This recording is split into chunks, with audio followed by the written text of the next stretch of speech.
ধর্মনগরে BMS এর গোষ্ঠী কুন্দল ফের রণক্ষেত্র, প্রশাসনের ভূমিকা নিয়ে প্রশ্ন। ধর্মনগরের রাজপথে ফের রণক্ষেত্রের চেহারা। বিএমএস এর গোষ্ঠী কুন্দল ঘিরে রবিবার সকাল থেকে শহরের বিভিন্ন প্রান্তে দফায় দফায় সংঘর্ষে উত্তপ্ত হয়ে ওঠে গোটা এলাকা। মুখে কালো কাপড় বাঁধা অবস্থায় লাঠি হাতে দা লোহার রড নিয়ে রাস্তায় নামে একদল দুষ্কৃতী। মুহূর্তের মধ্যে এক শান্ত শহর রূপ নেয় বিশৃঙ্খলা রণভূমিতে। সরকারি কমিউনিটি হল, হোটেল, দোকানপাট, এমনকি সাধারণ মানুষের বাড়ি ঘরেও চলে ভাঙচুর। আতঙ্কেও দিন কাটে ধর্মনগরের সাধারণ মানুষের। আহত হয়েছে বেশ কয়েকজন, যদিও প্রশাসনের পক্ষ থেকে এই মুহূর্তে কোনো সুনির্দিষ্ট বিবৃতি মেলেনি। উল্লেখ্য, গত 1 বছরের বেশি সময় ধরে ধর্মনগর বিএমএস এর দখল নিয়ে চলছে দ্বন্দ্ব। কোটি কোটি টাকার ব্যবসা ও প্রভাব বিস্তারের জেরে দুই গোষ্ঠীর মধ্যে বারংবার রক্তক্ষয়ী সংঘর্ষ দেখা গেছে। সাধারণ মানুষ বলছেন, প্রশাসন যদি এভাবে হাত গুটিয়ে থাকে তাহলে খুব তাড়াতাড়ি ধর্মনগরে বড়সড় গণবিক্ষোভ এবং আইন শৃঙ্খলার চরম অবনতির দিকে এগিয়ে যাবে। ঘটনাটা এখন সকাল থেকে একটা শ্রমিকরার মধ্যে উত্তেজিত সৃষ্টি করাইছে, মদ খাবাইছে কয়েকজন শ্রমিক ভাইদের হইয়া খাবাইয়া আপনার বাগবাসা কমিউনিটি হলে লিয়া গেছে।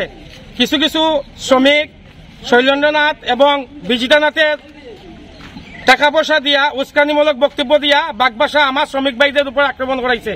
বিএমএস অফিস তালা মারাইছে। আমার 4টা ম্যাক্স আমার শ্রমিক ভাইরা ভাঙছে এবং অনেক অনেক অনেক অনেক অনেক ভাইরার ইনজুর্ড হয়েছে। এই যে এক্সরে রিপোর্ট এবং আমরা লিখিত দরখাস্ত আমরা থানাতে নিমু। কই মারছে আপনারে? কই মারছে?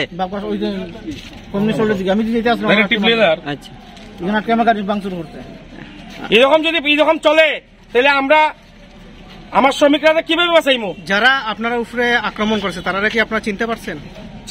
চিন্তা পারা গেছে কয়েকজন একজন আছে আরিফুল হক, যারা মৌলবাদী উচ্ছৃঙ্খল সৃষ্টি করে একটা হিন্দু মুসলিমের মধ্যে দাঙ্গা সৃষ্টি করতে চাইতেছে, এবং আজিমউদ্দিন, ফখরুল, এই কয়েকজন 3-4 জন মুসলমান, মৌলবাদী মুসলমান, সন্ত্রাসবাদী মুসলমান, উস্কানিমূলক কয়েকজন আমার শ্রমিক ভাইদের উস্কানি দিয়া এইসব কাণ্ড ঘটাইছে এবং মারধর করছে।